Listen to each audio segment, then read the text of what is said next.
propose aussi dans cette table ronde de ne pas faire d'irénisme, de ne pas faire de candeur, et de ne pas voir uniquement, pendant l'heure qui nous est impartie, uniquement les aspects positifs des utopies vertes.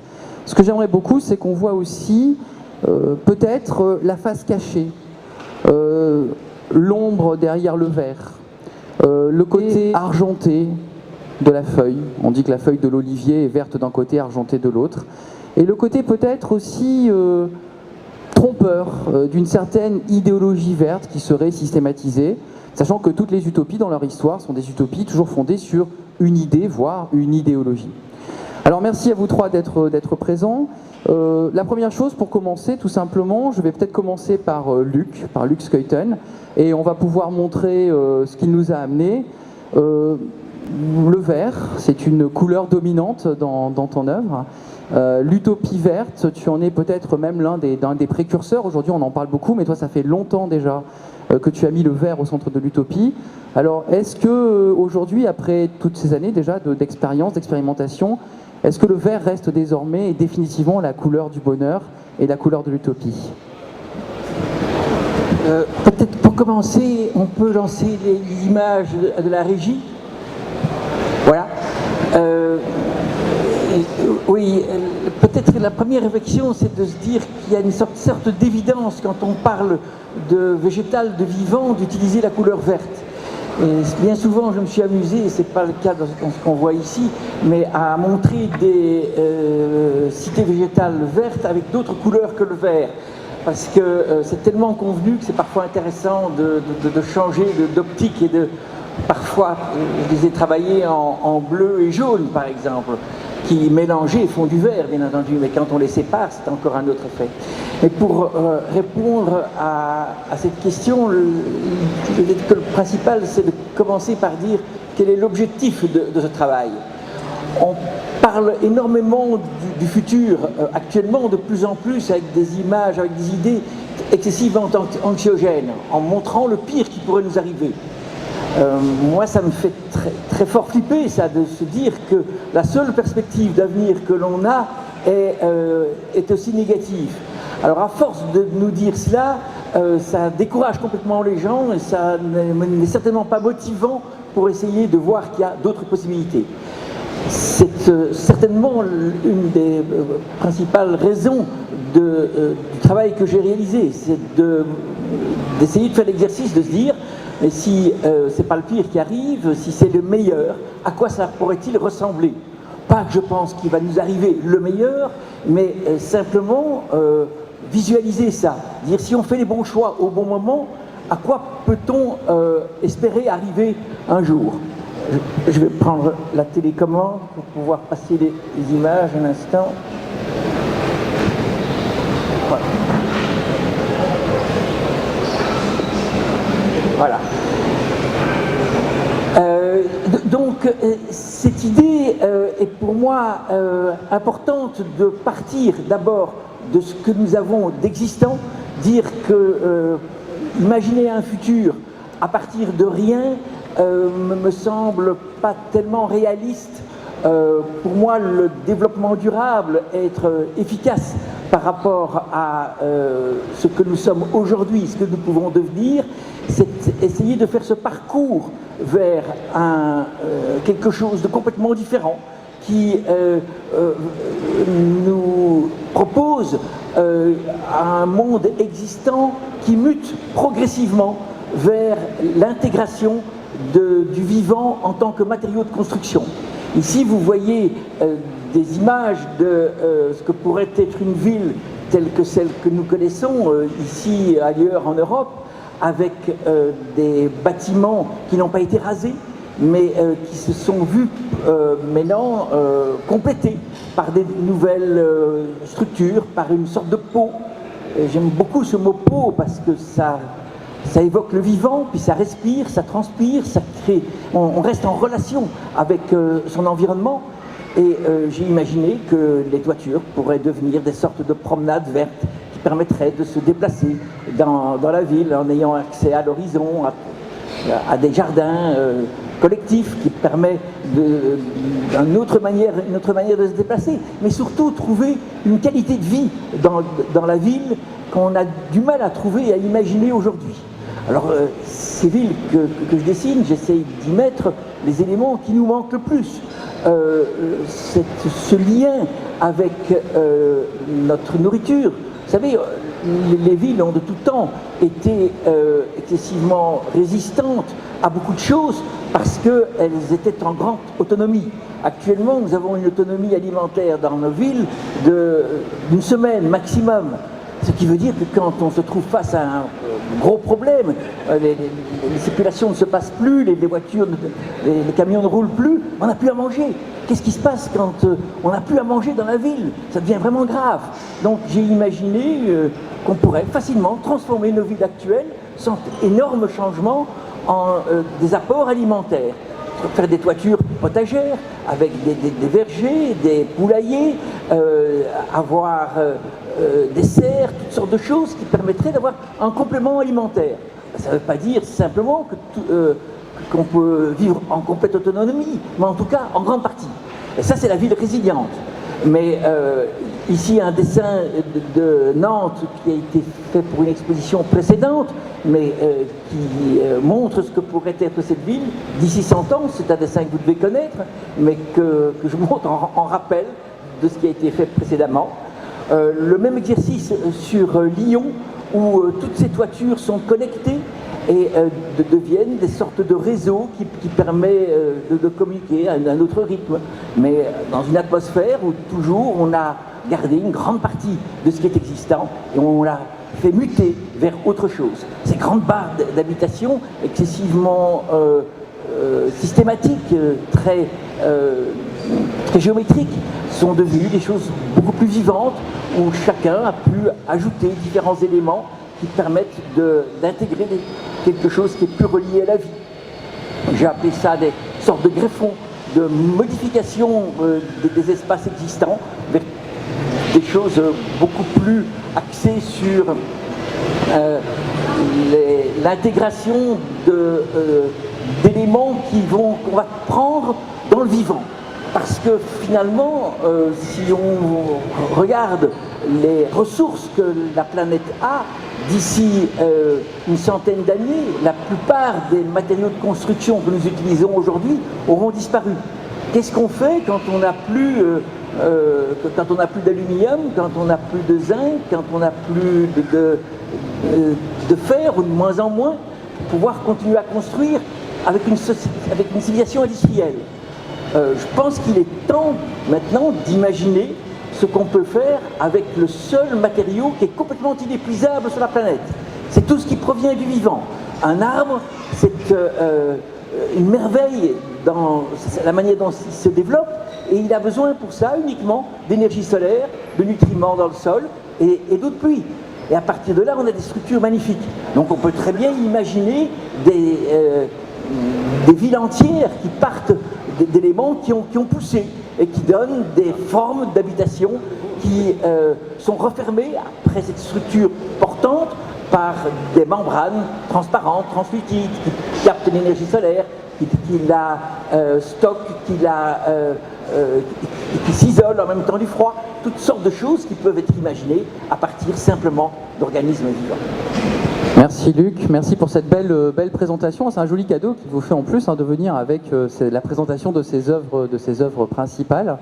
Merci aussi pour la clarté de l'explication. Donc l'utopie verte, c'est une utopie du futur proche, une utopie en construction et qui va, si j'ai bien suivi, dans la réintroduction de la matière vivante dans la construction.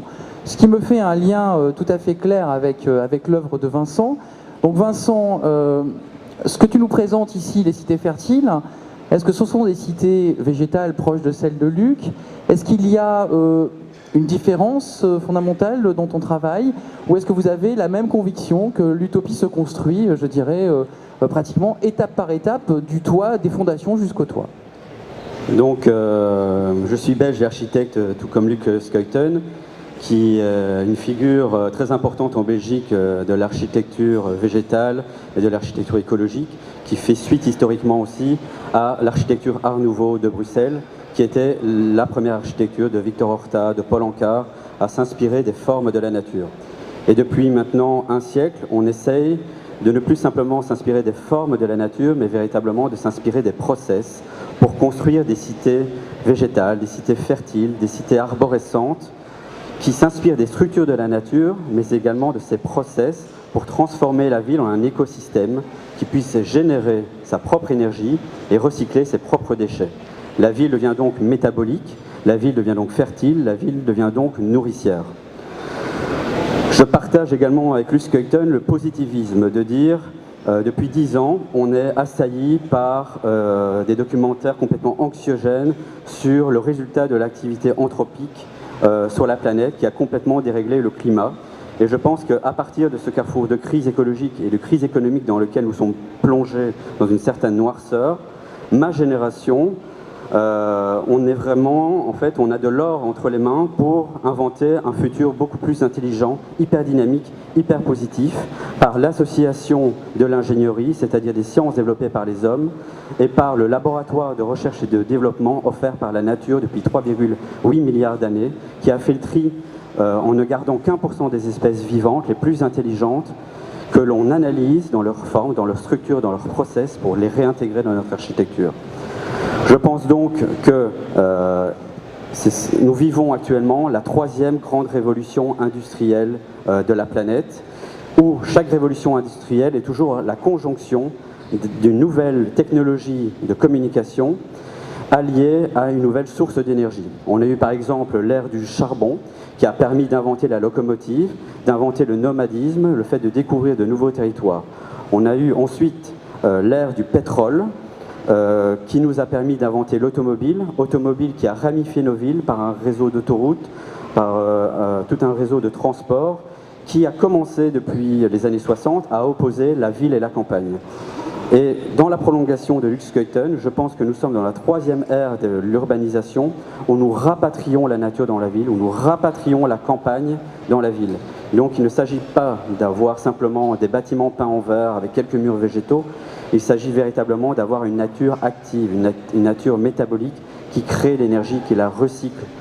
Et donc c'est les utopies vertes sur lesquelles j'essaye de travailler, en essayant de placer le curseur à court et moyen terme. C'est-à-dire que moi j'ai mon atelier d'architecture où je suis confronté, très violemment confronté, à une réalité économique et politique, où les décideurs, les gens qui doivent persuader leurs citoyens, qui doivent persuader leurs banquiers pour construire des bâtiments intelligents, veulent bien construire des utopies à partir du moment où elles sont réalisables à court terme. Et donc c'est un peu l'exercice de funambule que j'essaye de faire avec mon équipe dans mon agence d'architecture pour essayer de pousser au maximum les limites de l'architecture, donc c'est-à-dire une architecture intelligente, ce qu'on appelle les smart buildings, des bâtiments qui génèrent eux-mêmes leur propre énergie, que cette énergie soit électrique, calorifique ou alimentaire, et qui recyclent leurs propres déchets pour créer la génération post-carbone, la génération post-fossile, la génération post-nucléaire, et inventer la génération renouvelable à l'infini. Car effectivement, notre génération, le problème de notre génération, c'est que pour la première fois, on se dit que la planète qu'on va laisser à nos enfants sera dans un moins bon état que la planète qu'on connaît actuellement. Et donc, c'est tout le travail de Luc Skelton et de moi-même, je pense, de proposer une alternative positive, dynamique, qui puisse créer des débats et un certain dynamisme entre économie, politique et architecture, aménagement du territoire. Ok, merci beaucoup. Alors, le regard des architectes, évidemment, et ça apparaît encore plus clairement chez Vincent, est un regard qui, évidemment, structure la cité autour des enjeux verts, mais qui est un regard qui vient, je dirais, en amont des considérations strictement politiques, ou on pourrait dire même politiciennes. Vincent disait dans son propos tout à l'heure qu'effectivement, l'une des choses qu'il avait à faire en aval de ces créations, c'était d'essayer de convaincre les politiques qui eux-mêmes doivent convaincre les citoyens. Et ces politiques sont souvent attachées à des projets à court terme. Pourquoi? Évidemment, pour des raisons tout simplement électorales, et c'est très logique, de ne pas proposer d'utopie qui serait considérée dans le temps même de leur pouvoir politique comme irréalisable. Alors je me tourne maintenant vers Yannick Rumpala, et finalement, au-delà de cette vision architecturale qui semble évidemment tout à fait positive et tout à fait enthousiasmante, on parle même de 3e révolution industrielle, moi j'aimerais avoir le regard du politiste, non pas un regard plus critique ou un regard plus clairvoyant, mais un regard peut-être plus sur les processus, sur le fonctionnement. En gros, comment les politiques publiques, concrètement, s'adaptent-elles aux enjeux écologiques et à cet appel des architectes vers des cités vertes?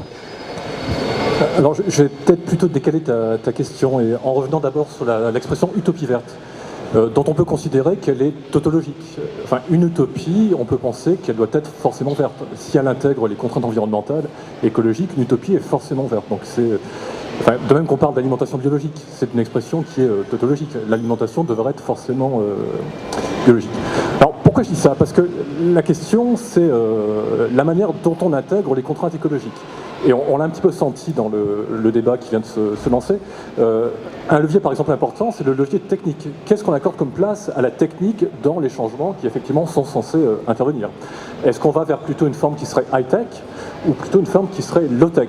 Et moi, Donc, la troisième révolution industrielle qui a été évoquée, qui fait référence plus ou moins aux travaux de Jeremy Rifkin, c'est quand même une version qui est plutôt high-tech. Et on peut envisager tout à fait d'autres versions d'intégration des contraintes environnementales.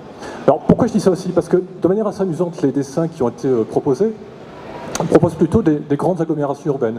On a l'impression que si on suit les grandes visions qui sont proposées, que les villes sont condamnées presque à croître et à grandir, comme si on était sur une tendance quasiment impossible à changer. Et on pourrait prendre un point de vue tout à fait différent. Si on reprend par exemple l'œuvre, qui est une des utopies vertes qu'on trouve dans la littérature, qui est l'œuvre d'un monsieur qui s'appelle Ernest Callenbach, qui a écrit un bouquin dans les années 70 qui s'appelait Ecotopia, qui est l'un des rares exemples d'utopie verte qu'on peut trouver dans la littérature, et qui, lui, sur le bouquin, propose une solution qui est de donner une limite maximale à la taille des villes. Donc Ecotopia, pour ceux qui connaissent peut-être un petit peu l'histoire, donc on est en plein les années 70, hein, c'est le mouvement hippie qui est dominant à l'époque, et Ernest Callenbach propose l'histoire d'une sécession. C'est la sécession d'une partie de la côte ouest américaine, donc Californie et un petit peu au nord, qui décide donc de se retirer des États-Unis et de monter une espèce d'enclave communautaire, donc sur des principes qui se voudraient non seulement écologiques, mais féministes, avec les idées qui étaient véhiculées à l'époque. Et ce que propose effectivement Callenbach, c'est une vision d'une société qui pose une limite maximale à l'expansion urbaine. Donc on connaît tous maintenant le problème américain, qui est celui d'étalement urbain, et Callenbach en propose une alternative. Donc il y aurait une limite maximale, et pour le coup, qui permettrait de résoudre un certain nombre de questions. Effectivement, si on réduit la taille des villes, c'est une partie des problèmes de transport qui sont pour partie réduits, puisqu'il y a les distances à parcourir qui se retrouvent là. Tout de suite réagir, merci. Donc effectivement, moi je représente plus ou moins le mouvement éco-high-tech, on va dire, et en fait je pense plus ou moins l'inverse de toi. Donc, mais c'est subjectif, c'est simplement, à mon avis, moi je considère que depuis les années 60, on a construit la ville à l'horizontale. On a étalé la ville comme une pâte à crêpes immense en créant l'asphyxie au tout à l'automobile, où pour relier sa petite maison individuelle, 4 façades avec un beau petit jardin, le même que tout le monde, et pour aller travailler en ville, on a explosé les moyens de transport, qu'ils soient publics ou individuels. Et donc, par exemple, en Chine, actuellement, il y a 240 villes de plus d'1 million d'habitants, alors que l'Europe n'en compte que 40. Sur ces 240 villes, il y a 50 villes de plus de 5 millions d'habitants. Shanghai fait 25 millions d'habitants, tend à 30 millions d'habitants d'ici 2015, ce qui représente la moitié de la population française. Donc il faut quand même se poser la question, est-ce qu'une ville dense, verte et hyper connectée, c'est-à-dire une ville verticale, qui prône le ramassement, le compactage des fonctions, n'est pas moins énergivore qu'une ville à l'horizontale, qui fait exploser les moyens de transport, qui fait exploser la consommation énergétique. Tout le monde sait qu'une maison individuelle consomme plus ou moins 1,5 fois plus d'énergie calorifique qu'un appartement dans un immeuble, dans une tour de logement. La construction à la verticale, en France, a toujours fait peur parce qu'elle a une connotation HLM. On a dit, les grands ensembles, ça a été construit pendant les années 60, ça a été mis en banlieue. L'art de l'urbanisation française, ça a été de muséifier les centres-villes, de ghettoiser les banlieues, de faire des quartiers d'affaires sur des grosses îles de béton comme l'Arche de la Défense à Paris. Et maintenant, on revient plus à une architecture, un urbanisme un peu jungle, un peu comme ce qui est représenté sur les dessins de Luc Skeuten, si je peux me permettre, c'est-à-dire une architecture de fusion, qui fusionne le minéral et le végétal, qui fusionne toutes les fonctions entre elles, et qui permet aussi de dédensifier le recours systématique aux moyens de transport. Donc moi, c'est un peu plus la philosophie que je prône, c'est le compactage, la verticalité de la ville, et c'est pour ça que j'essaye de travailler sur des modèles, comme par exemple la tour Dragonfly à New York, qui propose de ne pas construire le jardin autour de la tour, mais que la tour soit elle-même un jardin habité, multifonction, dans laquelle par exemple on pourrait habiter au 5e étage, avoir son bureau au 16e étage, avoir la crèche au 40e étage, avoir une piscine dans le socle de la tour, et que finalement cette tour est un quartier rabattu à la verticale qui vient densifier la ville en ramenant la nature et aussi le modèle agricole par exemple. Merci. Alors c'est vrai que la verticalité, si Luc tu veux intervenir évidemment tout de suite, hein, je rebondir sur ce qu'a dit Vincent. Mais sinon c'est vrai que la verticalité fait peur, et c'est vrai que cette verticalité, c'est comme tu dis, hein, cette verticalité high-tech, finalement, ça renvoie à des représentations aussi qui sont très présentes dans la science-fiction. Hein. Je pense notamment aux Monades urbaines de Robert Silverberg, mais à beaucoup d'autres textes aussi. Et j'ai bien aimé aussi la distinction que vous faites tous les deux entre finalement une écocité high-tech ou une écocité low-tech, sans forcément identifier une écocité croissante et une écocité décroissante. Hein. On n'est pas dans cette dichotomie un petit peu simpliste.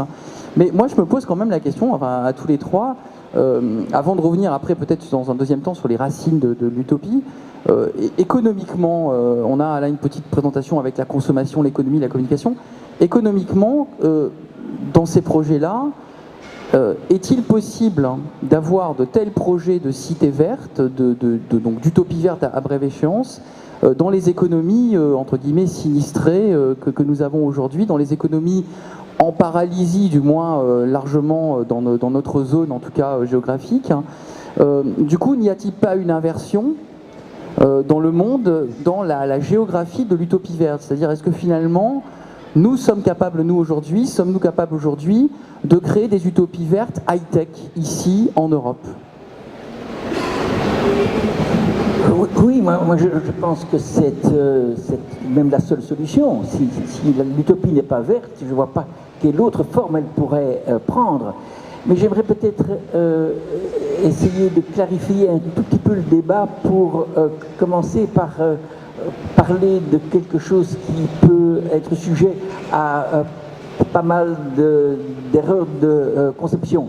Utopie est un mot qui recouvre dans le langage parlé habituel un concept très très large qui va des utopies romancières, des utopies fantastiques, à une autre conception, celle que nous partageons Vincent et moi, c'est celle d'un autre possible. Donc c'est simplement se dire que nous écartons toute voie que nous pensons ne pas être possible, comme par exemple aller habiter une autre planète, ou je ne sais pas, des choses qui sont complètement en dehors de l'entendement aujourd'hui.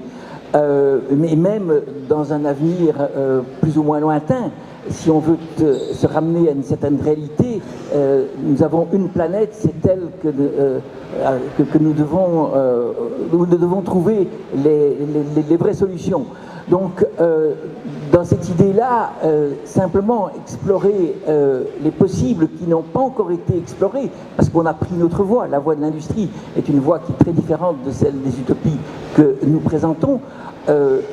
À travers différentes formes d'expression de l'utilisation de ces utopies vertes, elles ne sont pas contradictoires, elles sont complémentaires. La vision de Vincent et la mienne ne s'opposent aucunement. Les tours sont une des manières de développer une ville, et il n'y a pas que celle-là.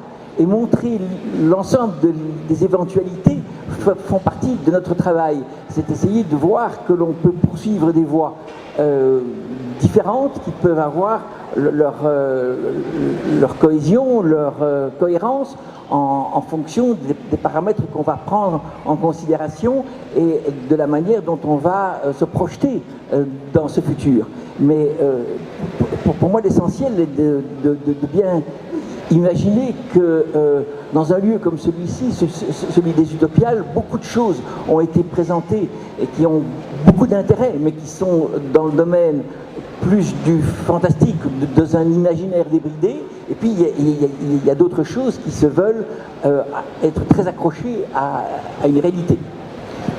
Si tu peux... Je vais reprendre le sujet mais de manière vraiment polémique, enfin, pour montrer qu'effectivement, il y a une très grosse ambiguïté derrière ce qu'on met l'expression d'utopie verte et le type de projet de société que ça peut porter. Je vais prendre le cas qu'on connaît bien, qui est celui de Nice, où effectivement Nice est engagé dans un grand projet d'aménagement de la plaine du Var, avec un projet qui est effectivement labellisé tout ce qu'il faut, hein, développement durable, HQE, tous les beaux labels éco-responsables que vous voulez. Sauf que quand on regarde effectivement le type de projet qui est porté, effectivement c'est un gros projet d'aménagement, mais qui est en train d'éliminer ce qui restait d'agriculture urbaine. Donc là pour le coup, je ne sais pas si vous sentez, on a un véritable projet de société. Enfin, certes, l'aménagement qui est fait, il est tout beau, il est développement durable, il est HQE, sauf que la partie naturelle qui subsistait en ville, elle est éliminée. Donc on se retrouve dans une logique de concentration, enfin où on continue cette logique de concentration, d'exode rural et de concentration d'activités en aire urbaine, mais en éliminant toute la partie naturelle. Et on est en train de... donc je le prends de manière très polémique, c'est pour susciter le débat. Donc on est en train de créer une espèce de nouvelle couche d'artificialisation en ville, mais avec effectivement une enveloppe verte. Mais on n'est plus pour le coup, il y a différentes manières de prendre ce qu'on pourrait entendre par utopie verte. Et je reprends ma distinction entre high-tech et low-tech. Oui, en fait, est-ce que l'utopie verte, finalement, ce que tu dis, finalement, ne serait pas plutôt une enveloppe verte, mais qui ne soit pas en réalité une utopie centrée sur la nature, mais plutôt sur une artificialisation de l'apparence naturelle? Je vais essayer de redire les choses un peu plus clairement. Il y a deux manières effectivement de faire de l'agriculture en ville. Il y a la manière que nous propose Vincent Caillebout, qui est de la concentrer dans des tours verticales. Et puis il y a une autre manière qui serait de faire de l'agriculture en ville, qui serait de préserver les marges agricoles urbaines qui existent encore. Donc là, pour le coup, ce qu'est en train de faire la ville de Nice, c'est supprimer les dernières portions agricoles qui existent en ville. Et bon, on parlait de la notion de résilience. Une très bonne manière de maintenir cette résilience, ça serait de préserver cette frange urbaine, ces ceintures vertes qui existent encore en ville, plutôt que de vouloir absolument concentrer dans les tours, en plus avec d'autres problèmes écologiques que ça pose. Concentrer de l'élevage, concentrer de la culture, c'est aussi potentiellement controversé. Il y a des grosses controverses actuellement sur la manière de réaliser ce type de projet. Voilà. Je pose l'argument de manière volontairement... Oui, non, mais on voit bien justement les deux. Pour lancer le débat, moi je suis tout à fait d'accord sur le fait qu'il faut garder des franges complètement végétalisées, naturelles, sauvages, en bordure de ville. Et justement, comment est-ce qu'on fait pour sauvegarder ces franges? Soit on construit la ville en l'étalant, donc en ayant une densité uniforme entre le cœur de la ville, la périphérie proche et la périphérie lointaine, ou soit on marque des contrastes entre des centres-villes hyper urbanisés, hyper denses, avec après des zones complètement libres, des grands poumons végétaux.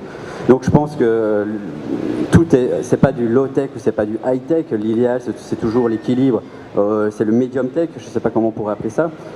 Et moi je voulais aussi insister sur le fait qu'en tant qu'architecte, il faut pas simplement voir l'architecte comme un constructeur de bâtiments qui crée de l'espace. Il faut voir un architecte qui travaille de façon pluridisciplinaire avec des sociologues, avec des politologues, avec des écologistes, avec des biologistes, des chimistes, des physiciens, des astrophysiciens, pour inventer les modes de vie du futur.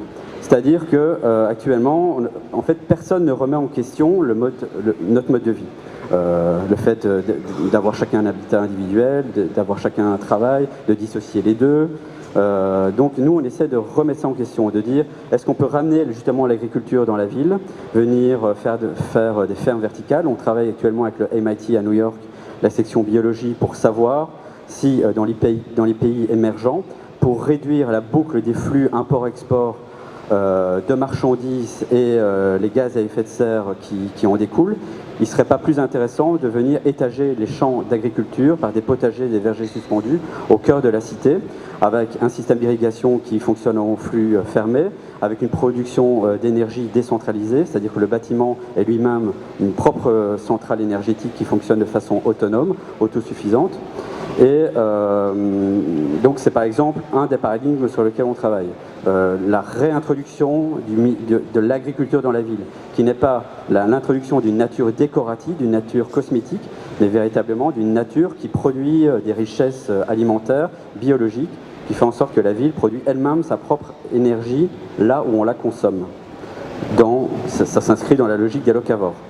Ensuite, on développe aussi d'autres thématiques, comme les projets des villes flottantes, où actuellement, il y a 75% des villes de la planète sont situées sur des zones littorales. Et donc, il y a toujours eu la poésie, un rapport fusionnel entre l'homme et la nature, mais surtout entre l'homme et l'océan. L'homme a toujours voulu conquérir l'océan, on en parlait hier avec Jules Verne, et actuellement, il y a deux méthodes. C'est la construction sur pieux ou la construction sur polders, c'est-à-dire avec grands amoncellements de sable qui sont érodés après une décennie en général. C'est ce qui se fait maintenant partout aux Émirats arabes unis, dans le sud-est asiatique et en Hollande, par exemple aussi. On essaye d'imaginer, est-ce que dans le cadre tout d'abord d'une utopie, donc d'une cité idéale, il ne serait pas possible de construire une cité polyfonctionnelle, polyculturelle, autosuffisante en énergie, qui recycle ses déchets et qui représente la juste symbiose entre évolution économique et respect de l'environnement. C'est une réponse qu'on a essayé d'apporter avec le projet Lilipad, qui était un projet qui finalement a posé plus de questions que de réponses effectives, mais qui essaye de créer le débat pour savoir si on peut vivre autrement par rapport à nos styles de vie contemporains. Après, par rapport à ce greenwashing, donc c'est-à-dire déguiser les bâtiments faussement écologiques, qui, moi, je sais que les systèmes politiques et économiques nous poussent en tant qu'architectes à dire peins ton bâtiment en vert, il serait écologique. On essaye de lutter contre ça, mais on doit le faire intelligemment, parce qu'il faut justement prouver aux investisseurs et aux politiques que le fait de réinventer le mode de vie pourra créer l'emploi, pourra créer de l'argent et sera vecteur d'un moteur économique. Et donc en quoi ces utopies vertes peuvent relancer l'économie? Si je reprends l'exemple de la ferme urbaine, c'est le fait de revenir réintégrer non seulement l'agriculture, mais les modes de façon de travailler, primaire et secondaire au cœur de la ville, en créant une main-d'œuvre manuelle. Et donc en venant aussi régénérer les liens sociaux qui parfois ont pu se casser, être interrompus au cœur de la ville. Ok, alors justement, ça m'offre bien la transition vers la dernière partie de la table ronde, mais je voudrais aussi avoir le temps de donner la parole au public, parce que vous voyez, finalement, au-delà du débat, il y a une rencontre, effectivement, entre les différents types de conception de l'utopie. C'est vrai qu'on n'a pas défini, et Luc tout à l'heure le dit, on n'a pas défini le mot utopie, on est parti un petit peu comme ça tout de suite sur les projets des intervenants, mais à la base, quand même, l'utopie de Thomas More, en 1516, c'est la cité qui n'existe pas, ou topos. Et tout à l'heure, quand vous avez dit tous les deux, Yannick et Luc, que finalement utopie verte c'était presque un pléonasme, moi je pense que c'est pas plutôt un oxymore, c'est-à-dire finalement le vert c'est ce qui existe, c'est la nature, et l'utopie c'est ce qui n'existe pas, ce qui est impossible ou inaccessible. Alors c'est vrai que la dimension utopique de Thomas More, c'était une cité, une non-cité, une cité de l'inexistant, qui en fait servait à faire la critique de l'Angleterre de son époque. Mais au XIXe siècle, on a eu des utopies, après la Révolution française, des utopies qui étaient plutôt des utopies du futur, à partir en gros de Louis-Sébastien Mercier avec l'an 2440, qu'on pourrait appeler, pour simplifier, des utopies programmatiques, ou des utopies de programmation sociale, presque d'ingénierie sociale avec le positivisme. Vous avez employé le mot positivisme, mais pas dans le sens du 19e, dans le sens d'un optimisme. Et j'ai l'impression qu'aujourd'hui, c'est ce modèle-là d'utopie qui émerge dans les discours qui vous ont été présentés, ce qui me fait poser évidemment la question du citoyen. Le citoyen qui est au cœur de l'utopie, c'est le citoyen qui est au cœur du bâtiment, c'est le citoyen qui est au cœur de la nature, qui va être en contact avec cette nature, qu'elle soit artificialisée ou au contraire qu'elle soit nourricière en réalité, c'est ce que tu dis, le bâtiment nourricier. Et je voudrais vous poser la question à tous les trois, est-ce que la notion même de citoyen devrait, en conséquence de ces utopies vertes, si elles se réalisent, être modifiée, être repensée? Est-ce que le citoyen ne doit pas lui aussi devenir vert? Donc moi je pense que le citoyen doit devenir éco-responsable. C'est un mot bateau, mais c'est simplement pour dire que maintenant, par exemple, via le réseau Internet, on peut créer une politique parallèle. Et donc on peut militer, on peut prendre parti, on peut faire des projets participatifs. Je me souviens d'une présentation au TEDx Nantes au mois de janvier, où il y avait un collectif d'un immeuble HLM ici à Nantes qui avait pris le parti de former une ASBL pour former des jardins potagers et pour donc créer un lieu de rencontre entre différentes cultures, entre différentes générations qui pouvaient se rencontrer activement autour d'un projet autour d'un projet de nature nourricière justement. Et donc c'est ça qui est vraiment intéressant, c'est de dire que maintenant, via les nouvelles techniques de communication et d'information, vous pouvez quelque part prendre le pouvoir et vous pouvez imaginer vous-même en partie votre destin. Ok, merci. Luc, par rapport aux citoyens? Oui, moi je pense que ce qui est important, c'est de remettre les choses à leur place. Un être humain est un être biologique qui vit sur une planète qui est vivante et autour d'un ensemble d'autres êtres vivants, et que retrouver cette place de respect par rapport à tout ce qui est le vivant permet d'avoir une sorte de valeur importante qui va nous permettre de savoir ce qui marche et ce qui ne marche pas, là où on peut trouver un équilibre ou là où on est en total déséquilibre. L'utopie verte, pour moi, c'est chercher cet équilibre qui n'est pas une pensée théorique d'un homme comme c'était à l'origine quand on a inventé le mot utopie. C'était le projet de Thomas More ou de Le Corbusier, ou je sais pas, un homme qui repense le monde. Actuellement, on n'en est plus là. On se dit qu'il y a une seule chose dans laquelle il faut avoir une confiance absolue, c'est la nature, puisque nous sommes un des produits de la nature. Sans la nature, nous ne pouvons pas vivre ici. Et c'est retrouver ces collections, ces valeurs, retrouver un bon fonctionnement avec l'ensemble des autres organismes vivants qui nous entourent, et dans cette espèce de collection tout à fait générale, retrouver comment on peut continuer à évoluer en bonne intelligence et en complémentarité. Ne pas détruire, mais construire quelque chose. Et juste un petit mot sur une utopie verte extraordinaire qui existe maintenant. Il y en a un peu partout. Il y a aux États-Unis Growing Power, il y a à Porto Novo au Bénin le centre Sangai, qui est pour moi une merveille et sujet de grande admiration, ce que cet homme Godfrey Muzango a réalisé en mettant en connexion tout ce qu'il a pu dans son environnement. Il a créé une sorte de ferme qui vit en autarcie complète. Tous les déchets deviennent nourriture pour un des systèmes.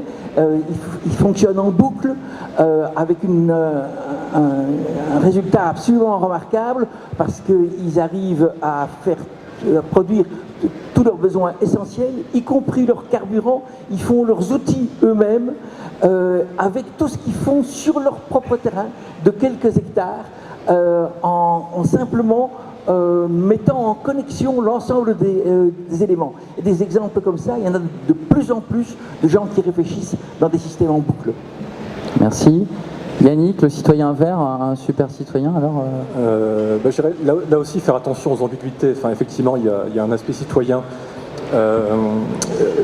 L'utopie verte, enfin, ou en tout cas l'écologie, ça sera forcément l'intégration d'une série de contraintes. Et la question, c'est quelles sont ces contraintes, qui les définit, dans quel cadre, et pour le coup, là, c'est véritablement politique. Donc je dirais, là aussi, faire attention aux ambiguïtés, parce qu'effectivement, c'est... Bon, j'ai beaucoup travaillé là-dessus, hein, c'est sur le modelage des individus, ou ce que j'appelais moi la gouvernementalisation des conduites, puisqu'on est dans une phase où effectivement, l'enjeu c'est ça, hein, c'est prendre en compte les conséquences de nos comportements et les prendre en compte de manière systématique. Et on a tous commencé à faire ce type d'évolution et ce type de modelage des esprits. Donc c'est typiquement le comportement dans lequel on est au supermarché, c'est on commence à regarder les emballages pour vérifier les aspects écologiques qui sont effectivement listés et qui sont même sous des formes parfois très calculées avec des beaux chiffres, des beaux indicateurs. Sauf que là aussi on peut prendre la question de manière très différente. On peut se poser et se demander si effectivement être un éco-citoyen c'est juste trier ses produits et trier ses emballages. Et le faire sans que le cadre d'ensemble ait changé. Enfin, donc effectivement, on a ce bon comportement, mais si la tendance reste à l'augmentation du niveau de production, on peut faire l'hypothèse que le gain écologique sera relativement limité. Donc quel type de contraintes, qui produit ces contraintes et dans quel cadre. Si le cadre n'évolue pas et que la pression se reporte essentiellement sur le consommateur, effectivement on peut penser que c'est problématique. Donc moi effectivement j'ai travaillé là-dessus sur la question des déchets. Il y a un type de solution qui est d'inciter chaque individu à trier chez lui ses emballages. C'est un type de solution. Mais on aurait pu tout à fait imaginer que d'autres solutions restent pérennes, comme par exemple la consigne, ou reporter la contrainte sur les industriels. Pourquoi après tout, ça serait l'individu consommateur qui serait obligé de faire chez lui ce travail d'intégration des contraintes environnementales? Et pourquoi ne pas penser que d'autres solutions seraient possibles également en amont? Donc voilà, d'où cet aspect qui est très important. C'est quelle conduite évoluer et qui produit le modèle vers lequel on est censé se diriger. Et là, pour le coup, c'est politique. Alors, moi, ça me pose d'autant plus de problème que pour rebondir sur les questions architecturales, il y a un certain nombre de gens dans le milieu architectural qui réfléchissent à des bâtiments qui fonctionnent de telle sorte que le comportement des individus soit orienté sans que les individus en aient conscience. C'est-à-dire que le bâtiment est conçu, ou le bâtiment fonctionne de telle manière que... vous voyez ce que je veux dire ? Il n'y a pas de question à se poser, c'est vous ferez forcément le comportement qui est attendu de vous, donc avec le respect de l'environnement qui est attendu de vous, et un certain nombre de critères qui sont définis en amont dans des lieux qu'on ne connaît pas forcément, mais qui pour le coup peuvent être relativement contraignants. Bon. Oui, au-delà de ça, de toute façon, nous sommes un peu tous des citoyens déjà contraints et déjà souvent orientés, et pas simplement sur les enjeux verts. Mais c'est vrai qu'il y aurait aussi un aspect que j'ai pas eu le temps, moi, de développer, que j'aurais bien aimé développer, qui est l'aspect juridique. L'écheveau des sanctions juridiques va changer aussi, c'est-à-dire qu'aujourd'hui les sanctions se portent beaucoup sur les délits routiers, autoroutiers par exemple, qui ne dit que demain le citoyen vert ne sera pas face à des contraventions pour ne pas avoir trié ou pire à des délits. Il y a un très beau texte de Claude Eken qui s'appelle La saison de la colère, paru aux éditions du Somnium, qui traite de cette question. Il nous reste 5 minutes pour les questions du public, encore une fois trop court, je m'en excuse, mais les intervenants sont tellement intéressants. Qui a une question pour Luc Oui, merci. Allez-y, levez-vous, monsieur, voilà. Merci. Merci. On vous écoute. On m'entend ? Oui. J'avais une question sur le débat tout à l'heure sur verticalité, low-tech, high-tech, qui me paraît très intéressant, mais je me demandais, est-ce qu'on ne peut pas concilier les deux? Parce que finalement, ce qui justifie la verticalité et la concentration urbaine, c'est l'accès aux loisirs, au travail. Et aujourd'hui, il y a pas mal de réflexions autour de la révolution des télécommunications, etc., sur la déconcentration, justement. Est-ce que, par exemple, pour travailler, on est obligé d'habiter à côté de son lieu de travail, ou, par exemple, pour avoir accès à un musée ou à un loisir, est-ce qu'on a besoin d'être sur place? Et donc, de penser une réflexion en termes de déconcentration, high-tech, c'est-à-dire par exemple penser à des communautés, à des villes qui seraient beaucoup plus étalées ou même beaucoup plus séparées les unes des autres, mais toutes interconnectées virtuellement. Puisqu'il y a quand même une évolution technologique qui va dans ce sens-là, dans le sens de la dématérialisation, de l'ultra-connexion, ce qu'on appelle la réalité augmentée, etc. Donc est-ce qu'il n'y a pas une réflexion autour de ça qui serait une sorte de conciliation entre l'opposition entre M. Rumpala et les architectes sur cette vision-là? Ok, donc concilier grâce au réseau finalement, c'est-à-dire à la fois déconcentrer, si je suis bien, et utiliser les réseaux comme instrument de communication pour des communautés finalement qui seraient assez éloignées les unes des autres, étalées sur l'espace. Alors entre vous deux, qui va... Je veux bien commencer. Effectivement, la question, on a eu tendance à poser un petit peu trop la focale sur l'aspect urbain, et je pense qu'il faudrait effectivement étendre la focale. La question, c'est pas seulement une question urbanistique, c'est une question d'aménagement du territoire dans son ensemble. Et effectivement, l'hypothèse qui est un peu implicite, et l'exemple de la Chine est assez parlant, c'est une hypothèse on est sur une tendance à la concentration urbaine qui se poursuivrait, et l'exode rural serait censé se poursuivre. C'est pas une hypothèse qu'on est obligé de partager. C'est pour ça qu'il y a d'autres modèles de société qui sont tout à fait envisageables. Alors après, on peut effectivement fonctionner sur ce principe des nouvelles technologies qui permettent de vivre ou de se connecter sans être forcément à proximité d'aires urbaines. Mais effectivement, ça suppose d'élargir la focale et de ne pas se limiter surtout à la focale uniquement urbaine. Je suis d'accord, tout à fait. Vas-y. Donc moi je suis tout à fait dans l'optique de créer justement ces villes aussi dématérialisées, mais j'essaie toujours de viser quand même la densité urbaine qui peut être mise en harmonie avec des grandes zones aérées, avec des habitats beaucoup plus étalés. Et la dématérialisation, effectivement, de toute façon, on la vit depuis 10 ans, la dématérialisation des moyens de transport. Moi, par exemple, j'ai un chantier à Taïwan, je n'y vais pas chaque semaine pour faire mes réunions de chantier, je peux tout faire via Skype. Du coup, j'ai mon bilan carbone qui est divisé par 10 par rapport à si j'avais été architecte il y a 30 ans. Il y a la dématérialisation aussi de nos intérieurs, où finalement on a de moins en moins de biens matériels à l'intérieur de nos habitations. On le voit par tous les supports numériques qui permettent aussi d'alléger nos biens matériels. Cela, ça nous fait repenser aussi la flexibilité spatiale des espaces dans lesquels on vit. Et je pense vraiment que la ville de demain visera donc cette résilience écologique et essaiera toujours de faire en sorte de trouver la juste symbiose entre les biotechnologies et les technologies de l'information et de la communication pour justement trouver ce fameux équilibre dont parlait Luc juste avant, c'est-à-dire l'homme qui respecte la planète dans laquelle il vit et qui essaye de s'accorder avec elle pour vivre le plus longtemps possible. En fait, c'est ça l'utopie, c'est simplement vivre en accord sur la planète qui nous accueille. Bien, je pense que c'est une très belle conclusion. Je vous remercie tous. Je précise qu'ils sont en séance de signature tout à l'heure, donc vous pouvez aussi aller continuer la rencontre avec eux. Et puis, nous avons après la suite du programme. Merci à tous, en tout cas, et merci à vous de votre présence.